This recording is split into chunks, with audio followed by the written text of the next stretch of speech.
photographers try to tell the story in a very immediate, powerful, provocative way. What I'm doing is studying that subject's movements, their personality, their depth, their gestures. Working for Geographic is the best job in the whole world.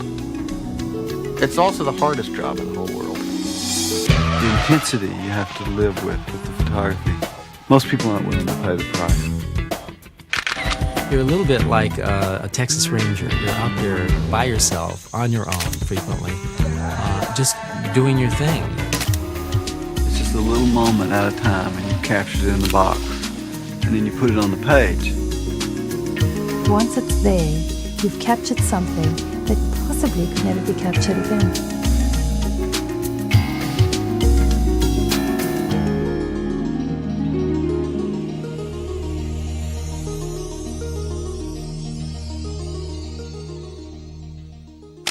Everybody says that I have the best job in the whole world, and it's I think really for the most part they're right.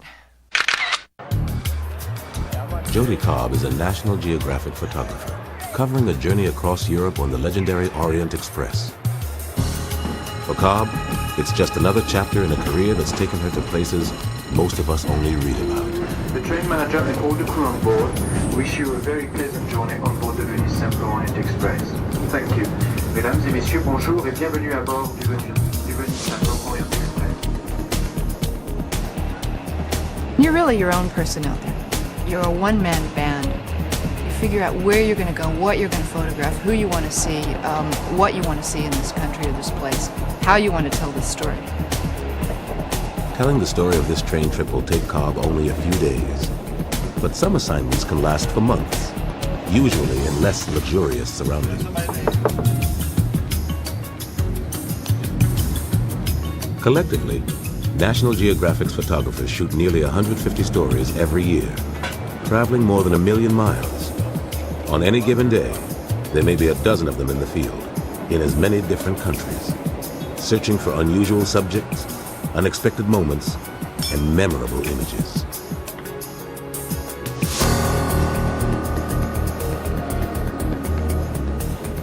It's not an easy job. The photographers of National Geographic must try to bring the world and all that's in it to the pages of a magazine.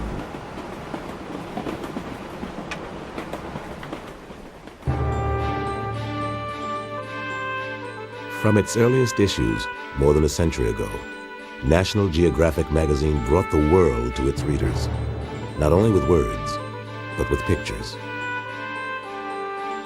Pictures of discovery and exploration, of wildlife and wild lands, of people in their customary dress or undress. Photographs were always popular with readers, and by 1908, they filled more than half the magazine's pages. Its pioneering editor, Gilbert H. Grosvenor, maintained that the mind must see before it can believe. By the 1920s, the Geographic was sending its photographers all over the world. They sometimes risked their lives to document cultures and customs in faraway places. This was, by all accounts, one of the world's most glamorous professions. What's it like now, half a century later?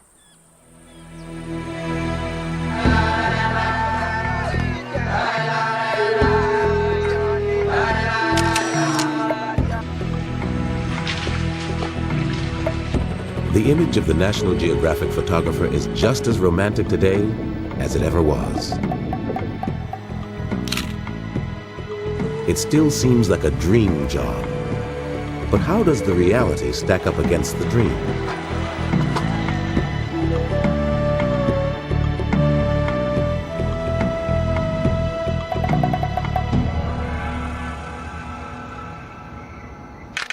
The reality of what you get up and do every day till you go to bed that night is far different from the perception of it. Traveling to distant locations, taking a lot of bags, going through customs, getting sick, getting well, hoping, praying. It's miserable conditions or horrible hotel rooms. Worrying about the expenses, worrying about the weather, You spend much time arranging and gaining permissions and authorizations and very, very little time shooting.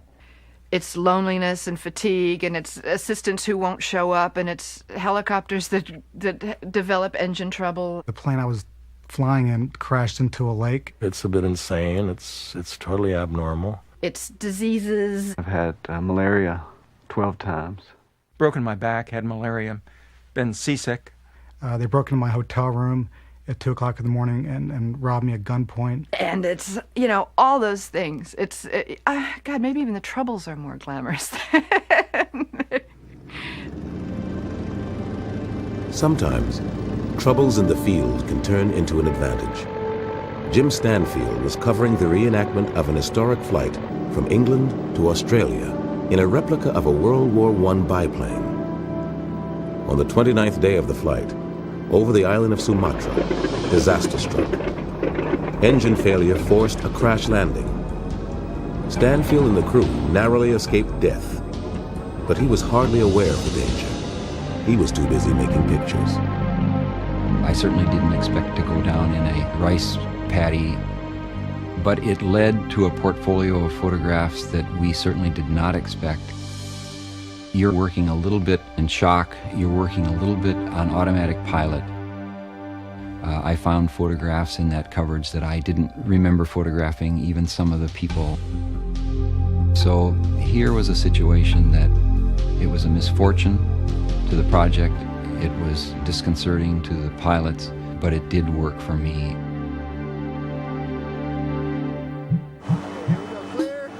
Nick Nichols specializes in adventure and wildlife photography, and he's no stranger to adversity in the field. But even Nichols was unprepared for the grueling 7 months he and his team would spend on assignment in the Ndoki rainforest of Central Africa. Ndoki is the first time I've ever been to an intact ecosystem. When you get into the Ndoki, you realize that you're definitely the outsider, that the creatures there are in control. It's just a place for animals and not for humans. The toughest part of my job is oftentimes not taking photographs, but surviving in the environment where I've gone to photograph.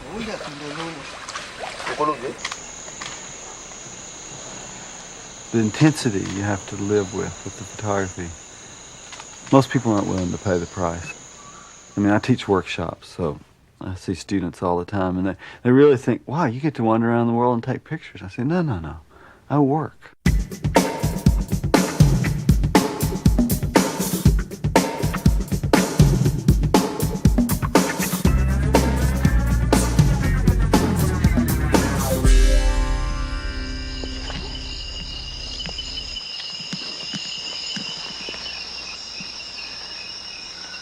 There's a difference in capturing your subject and putting it where you want and having it stand there. The subject is really in control. You're just trying to capture a moment with that subject. Capturing a moment can be a dangerous business, especially if your subject is an elephant with a bad temper.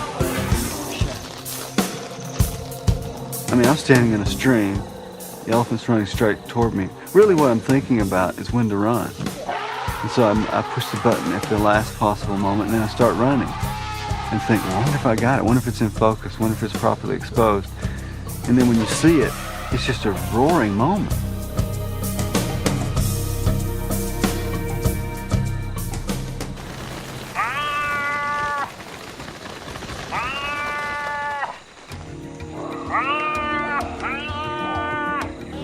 Field work is more than some people can do. You know, it's 18-hour days, you don't eat, and you're away from your family.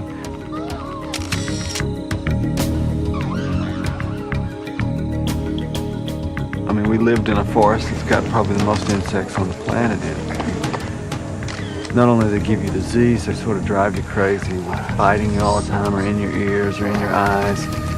And there were worms that would get into our feet, and they're called footworms, but I ended up with about 100 of them on my buttocks, which was kind of embarrassing. it's not a cushy job. It didn't load. What? It didn't load. It didn't? No. Okay.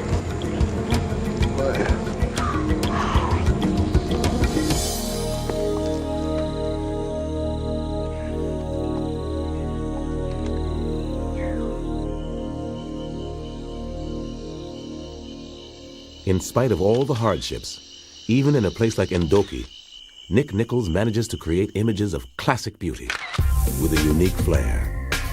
His daring and inventive photographs are changing the way we view wildlife. The way I look at natural history is so different than the way it's been looked at in the past. The static nature of photography doesn't do it for me because the world's moving.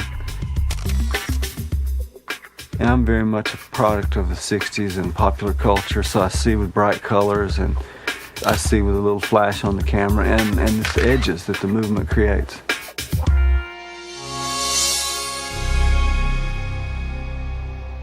The photographers of National Geographic are free to pursue their own styles. And their work is often untraditional, even startling.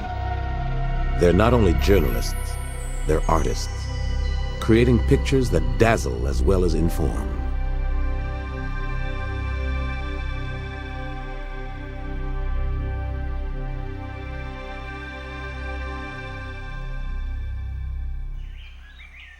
William Allard is a veteran geographic photographer who's long been recognized for the distinctive style of his photographs. Like Nichols, Allard pushes his craft to its technical limits, often shooting in low light or in unexpected settings. He defies convention both in his style and in his choice of subjects. With me, I think it's a certain kind of palette, a certain kind of light. I love working in limited lighting conditions. I think they're, in photography as in painting, it gives you a certain kind of spatial thing you work with. And that's why I don't think, I don't think you look at my photographs and say those are snapshots. You can't make a snapshot at a half a second. I'm not a motion picture person. I'm not a cinematographer. I don't have the element of motion. I don't have sound. So I have to evoke the feeling of movement, perhaps, or the feeling of song. It's trying to put something into that one single image that will evoke the feeling you might get by looking at a sequence of images that tell you about a thing or an event or a place.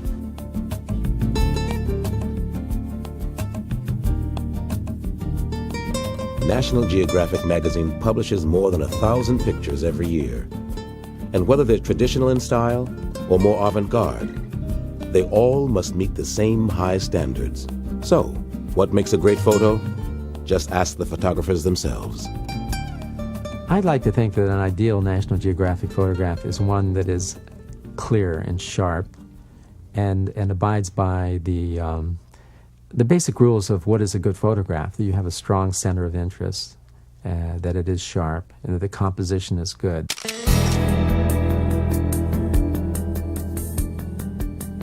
For me, a great photograph is one that really says something, but is also packaged well, has a nice content, good design, and it says something about life, says something about the human condition, says something about the planet.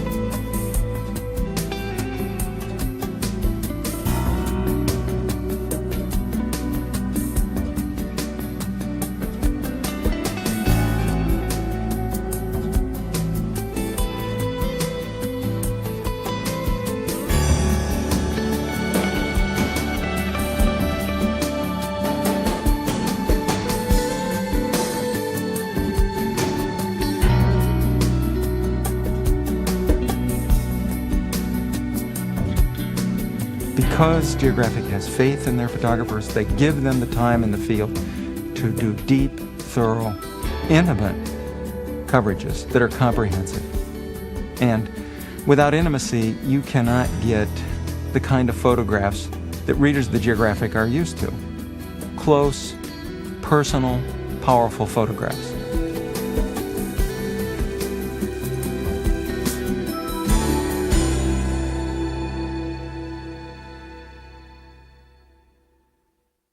Really nice. Way to go. That's it. That's it. That's the stuff. Jim Stanfield has shot more than 50 stories for National Geographic during his long career, and he's been honored by his profession.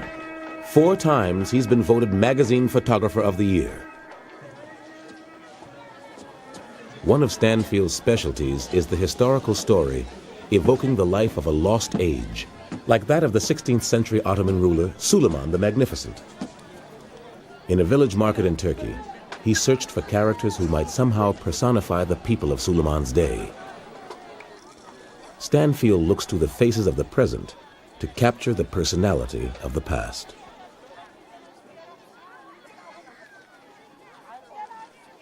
There are probably 5 or 6 great faces in this market.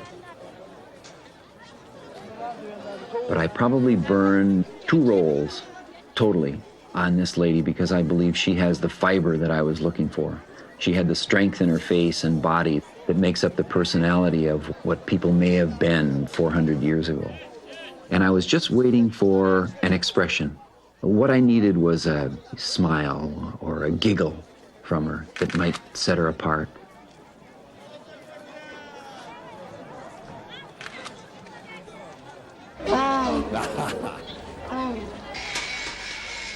Stanfield invests considerable time and energy in his work in the field, but he brings back more than photographs. How have you been? Working hard. Good. These are some of the rewards that people don't realize. It's not only being reproduced in the magazine, but it's some of the personal contact and it's some of the friendships. Cheap at twice the price. It can be a very lonely life working for the National Geographic and being away 8 to 9 months out of the year. But if you meet a few people like this, it certainly recharges the batteries.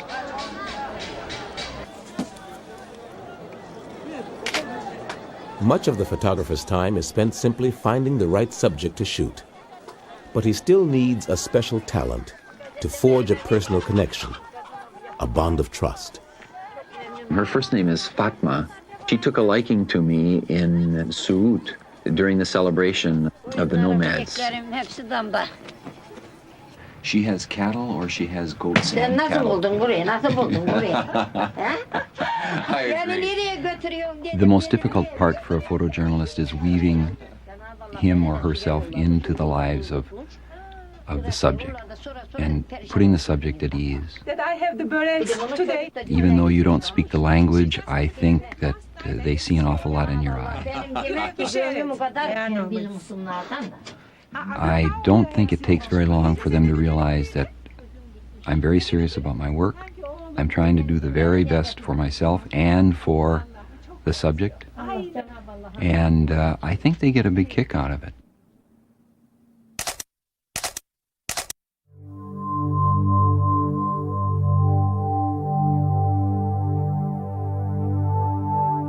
The human face speaks to people. It did to me when I was a young man and wanted to be a photographer. Portraits were the most moving thing. I think they continue to be the most moving part of photography.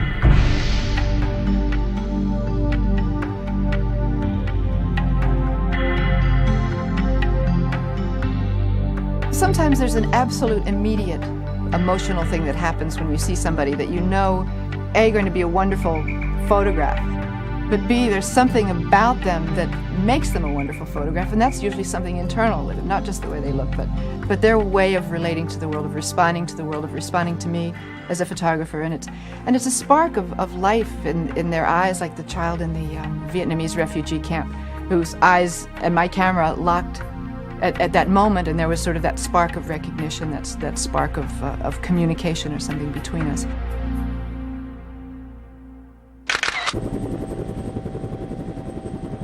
When Lou Massatenta shot a story near Italy's Mount Vesuvius, he would find no faces to respond to his camera, no characters to connect with. The ancient Roman town of Herculaneum was buried in a volcanic eruption, and no trace of its citizens had ever been found. It was long believed that they had escaped, until archaeologists finally learned the more gruesome truth. In the middle of a summer night in AD 79, a volcanic avalanche descended on Herculaneum. The town's terrified inhabitants were overwhelmed as they tried to flee. Nearly 2,000 years later, the remains of 150 of them were uncovered beneath an ancient beach, and National Geographic dispatched Mazatenta to document the discovery. Now that the victims had been found, his camera would bear witness to their tragedy.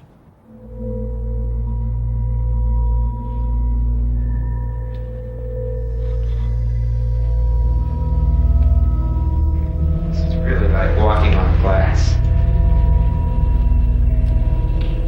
I consider this the most important assignment I've ever had, because you're dealing with history that's just being brought to light at this very moment in time. And, it's me that's here to record it.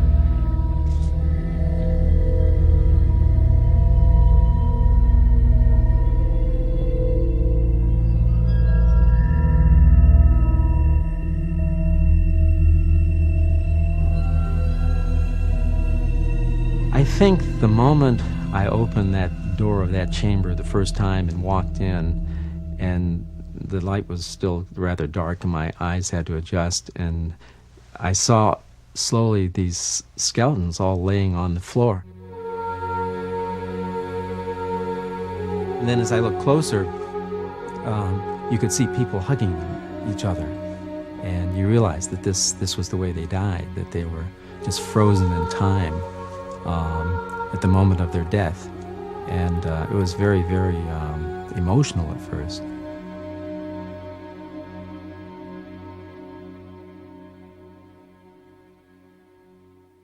Lou Mazatenta would spend 4 months completing his assignment.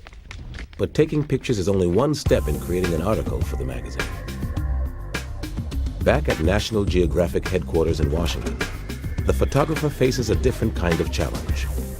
Working with a picture editor, he must review the hundreds of rolls of film shot in the field. Out of thousands of individual frames, only a few dozen will make the cut to be considered for publication. Besides the writer and photographer, the Geographic team includes editors, artists, cartographers, computer technicians, all working to bring color, detail, and life to the story. A year or more passes from the time a photographer takes his first pictures until the finished magazine rolls off the presses. And on the cover of this issue, Lou Mazatenta's portrait of a lost world.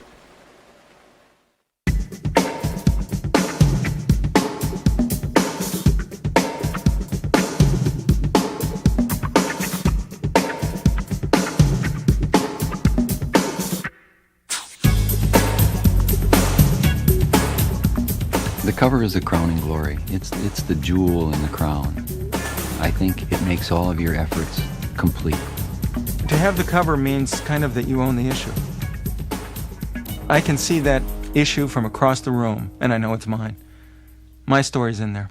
I think it was chosen as a cover because it's a natural cover. It's a simple photograph. Because of the flag is in the picture, the stance of the ball player. I think also even the fact he's wearing number 1.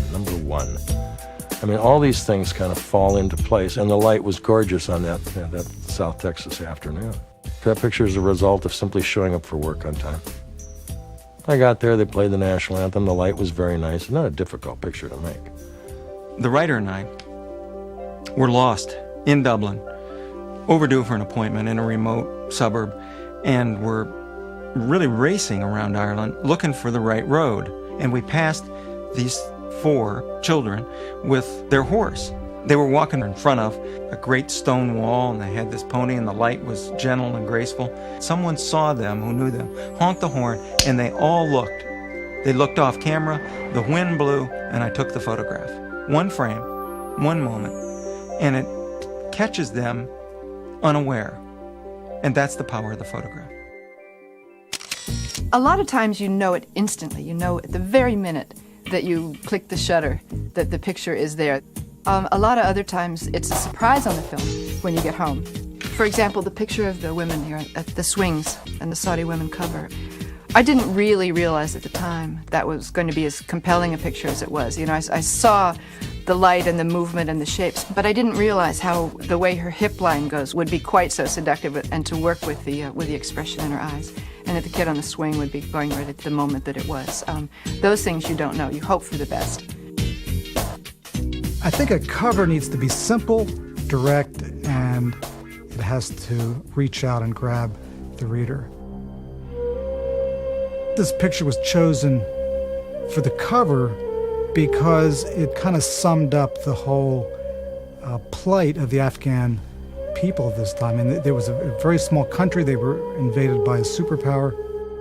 Since I made the photograph back in 1984, I don't think a week has gone by in the last 11 years that I haven't gotten a letter or a telephone call asking about her, wanting a print, or wanting to send money to her. The attraction, why people are drawn to that picture, is the look in her eyes. The haunted look is perhaps what is kind of riveting or captivating.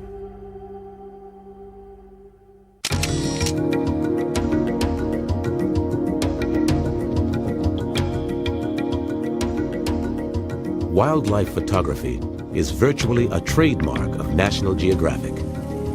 Capturing images of animals in their natural surroundings is a demanding specialty, but the results can entertain, enlighten, and inspire.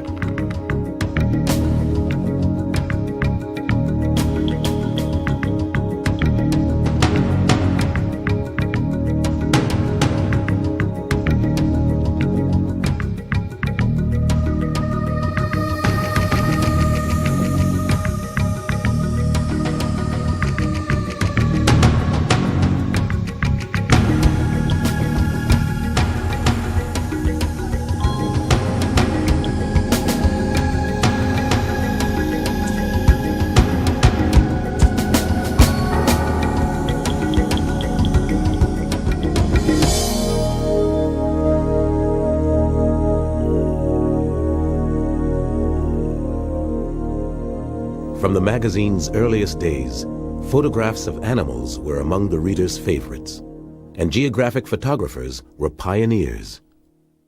On assignment around the world, they created astonishing portraits of creatures both familiar and exotic. But as the number of unexplored wild places dwindled, a new frontier was just being opened.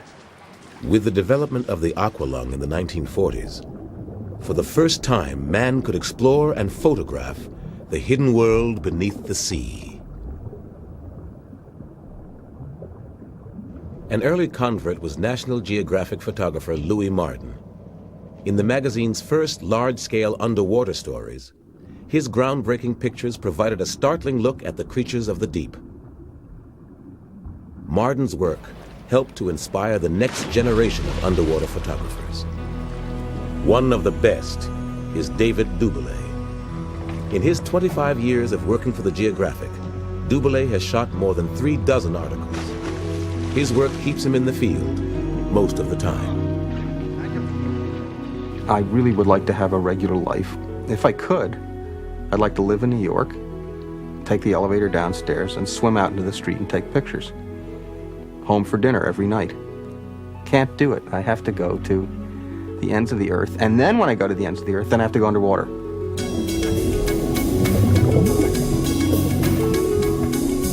I never go in the water without a camera. I can barely take a bath without a camera. I might miss something.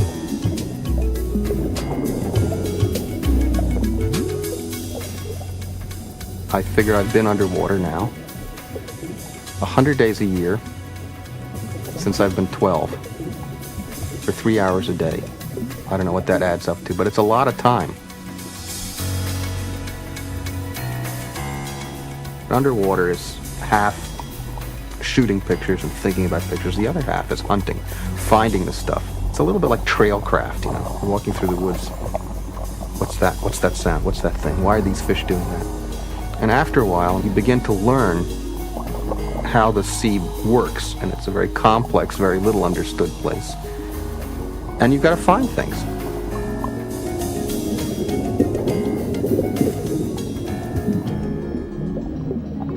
Underwater photography, like anything else underwater, requires special training and sophisticated equipment. I knew a guy, he's a French photographer.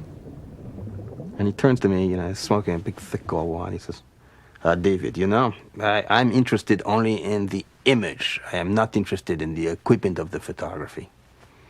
And I always said to myself, that's a bunch of bull. It's unbelievable. Of course, photography is about seeing. And to see pictures, you need to have equipment. And the equipment not only has got to work, but it's got to be different and new. It provides you with a new look, a new way of looking at something. And underwater, you can't change film. You can't change lenses. You have to have a pile of stuff. For me to do the same job a surface photographer does on land, underwater, when a surface photographer goes along and they have some lenses, they have some film, they're going down a strange street in a strange place. They take a lens, they change the lens, they take a roll of film, they do that. To shoot 6 rolls, they have to have 6 cameras. And each one of them has to have a different lens. And each camera has to have 2 or 3 strobes attached to it. So that's like a mountain of stuff to go off and take a picture of a shrimp. Or a shark. Or a shrimp and a shark. And of course, everything has to be lit underwater. It's a blue or green, strange world. And it needs that bottle of sunlight. And when you do that, it restores colors that are never seen in the real world. And that's what makes underwater photography a challenge. Even for an old hand like Dubélé, some assignments bring a special thrill. A meeting in the sea is a terribly rare thing. For a human to come face to face with any creature is a wondrous experience. And of all the creatures in the sea, stingrays are the most bizarre. To be surrounded by these creatures is not only rare, it's absolutely extraordinary.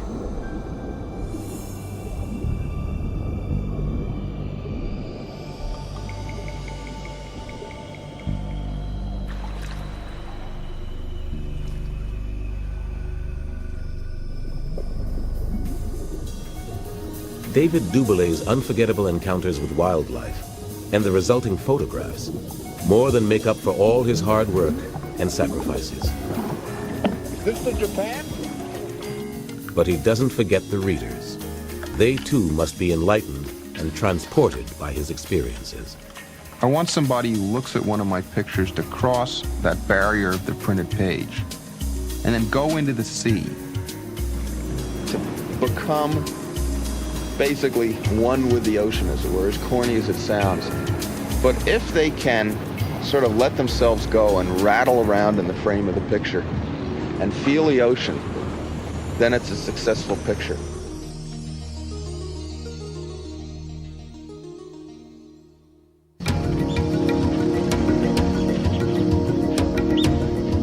Total immersion in the world of wildlife is a lot easier on dry land than it is underwater. Making their home near Chobe National Park in Botswana, Beverly Jobert and her husband Derek have the time they need to create award-winning natural history films. And for Beverly, the opportunities for still photography are almost unlimited. I have to totally engulf myself in the subject. And living out in the bush, I obviously have the advantage of a lot of time. I can sit and wait for many hours, and if nothing happens, I don't have the nagging urge of being totally frustrated that I haven't got a shot.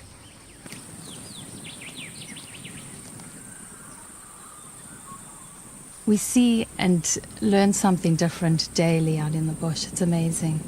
And if only I could capture everything that I see, I think I'd have the most unusual African wildlife photography in the world. But it's normally, you get one great shot in a couple of weeks, and that's really rewarding. Beverly's rewards, those rare great shots, depend upon the intimate knowledge she's gained during 20 years of living in the bush.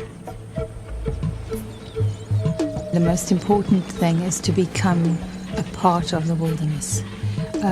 Daily, we're out there, we're experiencing and having great thrills and interacting with the animals. We become an animal. I become animalistic. I stalk an animal to be able to get that shot. The one thing I do is I stalk an animal with a camera. So I don't have any means of aggression at all. And I actually think that animals do pick that up a lot of the time.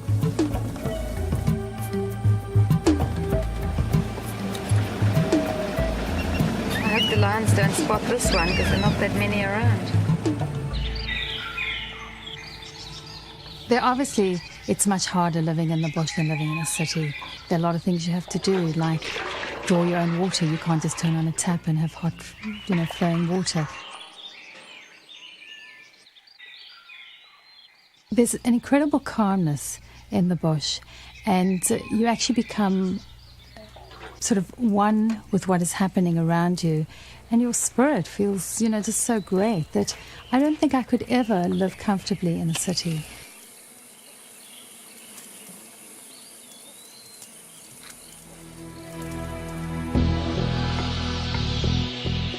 When the sun sets, life in the bush is no longer so calm as the lions begin their hunt. Photographing this nightly drama is one of Beverly Joubert's greatest challenges. You have to habituate the animals so that your presence is not a bother to them at all, and then they will carry on doing whatever they normally would be doing, and especially at night time when we're working with them. Obviously lights could be a bother, but we slowly habituated the lions to the lights, and they got so used to it that that they wouldn't even turn their heads. Even if the lions are willing to accept the Joubert's presence, capturing a kill on film is by no means certain. It requires patience, persistence, and a good deal of luck. We have one lioness in front of us, and she's going into a low stalk. We've got one on the left, and the rest are coming in directly with us. Okay, it's going to break up there. Okay, let's go then. Okay, Derek, there's a female running. She's running on the right. You better run quickly. She's going in. She's got the zebra quickly. There's a male. The male's going in. He's on the neck. Okay, we're almost there. I'm going to put the big spot on.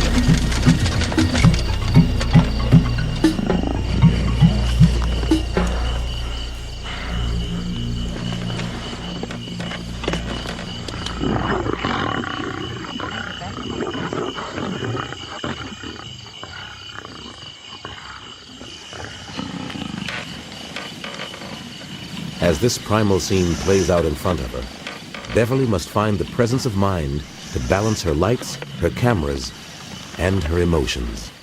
To watch the lions, it took me a long time to accept what they were doing. But when you're behind a camera, you kind of forget all emotions around you, and you just home into exactly what is happening in front of you, and you capture that moment and hopefully freeze it in time.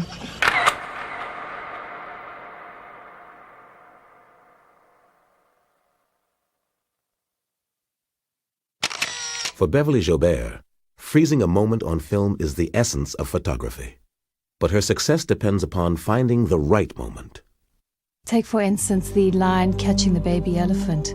I'd seen that 3 times in 15 years in Botswana, and never was I able to capture it before. And then 2 years ago, it happened in front of us. I put my finger on the shutter, and I knew instantly that I got a great shot because I knew it had never been seen before. It was totally unusual, and I just felt that everything had worked out well. Every picture tells a story, and every photographer has a favorite story about a picture. In New Guinea, I swam into this huge school of barracudas, and they began to circle me like a big silver wall coming around like that. And I'm in the middle, and I'm shooting pictures of barracudas. And I'm saying to myself, I am the picture. The picture is me in the middle of these barracudas or someone else. I swam back to the dive boat, and I got the captain, Dinah Halstead. I said, you got to come with me. She says, I got 6 other guests I'm cooking. I said, you got to come. She jumped in the water. We swam back to the barracudas. They were still there. Enormous school, 1,000 barracudas. And we swam into it, and then they began to circle Dinah. And I dove to the bottom, and I said, this is it. This is the picture. And I turned around, I looked up, and there were the barracudas perfectly circling her. And I went once and twice. She held out her hand like a ballet dancer. And then they were gone. And that was the picture. I shot the whole roll, and I said, we got it. The idea of every picture telling a story, I've always believed that. Like that picture of Jane with the chimp hand.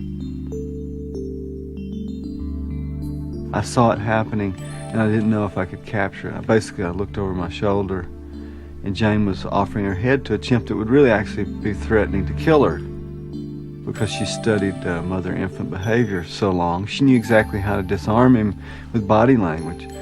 So she was able to offer him her head like that without danger. I'm seeing this out of the corner of my eye, and I started walking and trying to clean up the frame while I'm walking. So when I first put the camera to my eye, there were all kinds of disturbing things that didn't make it a magic moment. And I'm just talking to myself, please, please, please, please, and clicking, because you got to keep shooting it just in case it goes away. And there it was for, I think, 2 frames, but only one that's like that.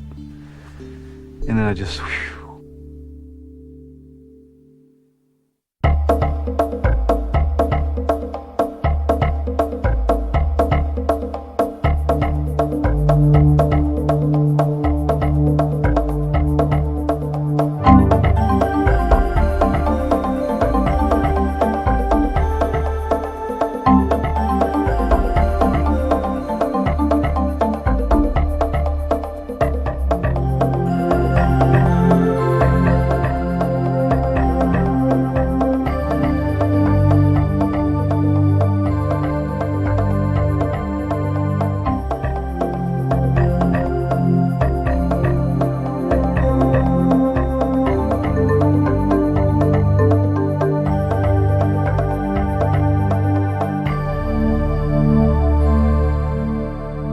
National Geographic's mission is to provide its readers with a window on the world, introducing them to lands and peoples they may never visit.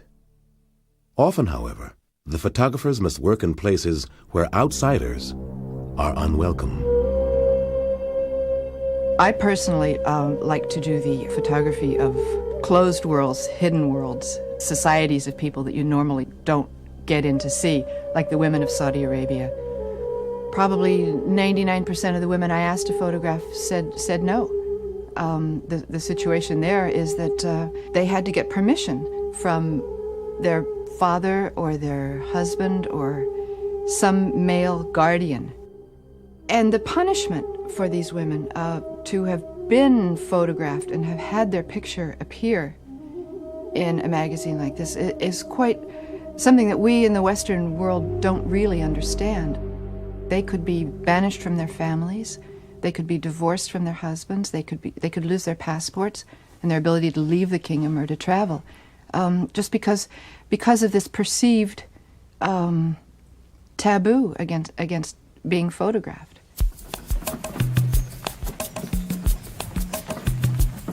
Bill Allard also specializes in unlocking obscure cultures, both at home and abroad. Over the years, he's provided readers with intimate portraits of religious groups like the Amish, independent loners like cowboys, and even the cloistered world of minor league baseball teams. In the Brazilian state of Rondônia, Allard has entered another hidden community. Here, on the fringes of civilization, impoverished farmers are leveling the rainforest in a desperate bid for a better life. But this is more than a story of environmental destruction. It's a tragic story about people.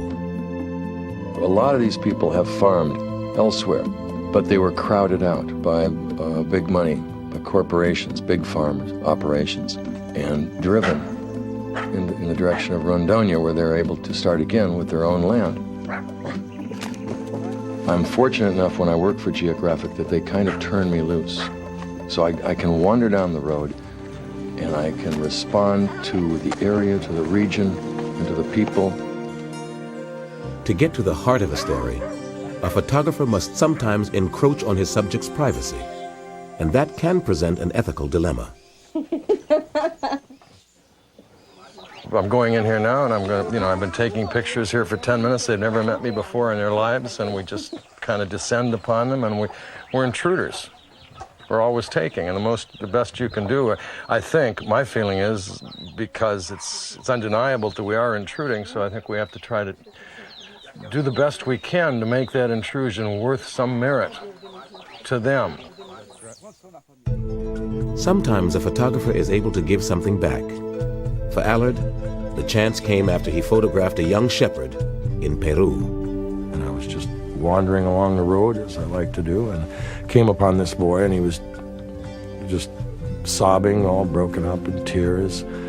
And some driver had come down the road and just kind of smashed through his band of a dozen sheep, killing about half of them. And that band of sheep represented his family's economy, and he was responsible. So here is Eduardo with half his family's economy dead down in a gulch. So they ran the picture. But what I didn't expect and what happened was that people, readers, classrooms of children all over the country, and I think some probably from outside the country, responded to that photograph with great generosity and sent in eventually, I think, $7,000, $8,000, something like that. And the international organization CARE found the boy, and they had a big celebration in which they replaced the boy's sheep, and then the rest of the money supposedly went into a fund for Peruvian school children. Here was a situation in which a picture I made an actual difference in someone's life. In this case, I was no longer guilty of that, taking and not giving.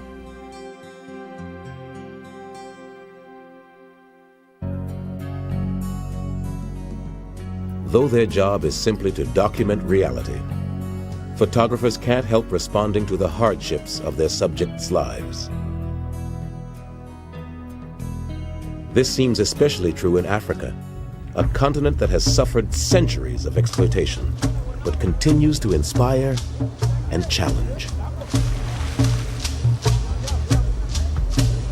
Bob Caputo has covered Africa for more than 2 decades, traveling its length and breadth and gaining remarkable insight into its peoples and their cultures.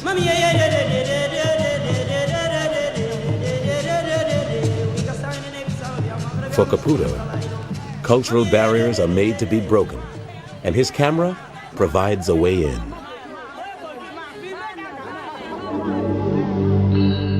But some stories are almost too painful to photograph. In 1992, he covered the famines that ravaged Somalia, the Sudan, and the other countries of the Horn of Africa. This time he struggled to maintain some distance. The danger in having a camera here in front of your face between you and the subjects is that it becomes a shield, and sometimes it's necessary, especially in a situation like the Horn of Africa, because the things that you're making photographs of are so horrifying and so depressing. And I found in several situations that there came a time when I couldn't do it anymore. I just had to put down the camera. I was too overcome by the emotion and the tragedy. I feel like if I'd been able to keep doing my job and keep making photographs when I felt that way, then you stop being human.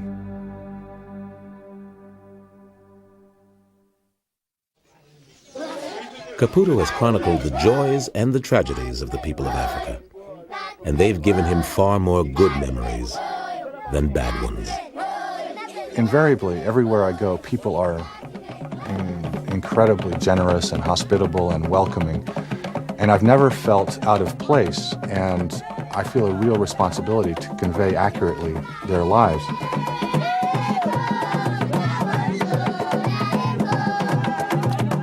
There are all these millions of people who look at National Geographic magazine, and often, especially in the kinds of places that I go to, this may be the only information they get about this place. So I have a real responsibility to try to be accurate and thoughtful and honest about it.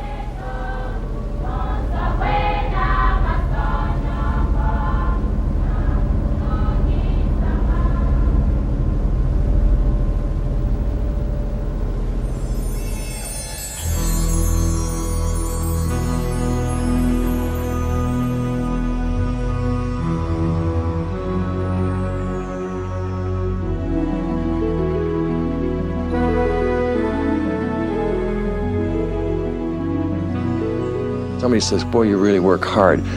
I don't consider it working hard because I love it. The hardest part of my profession is if for some reason I can't do it. If I can't work, that's hard.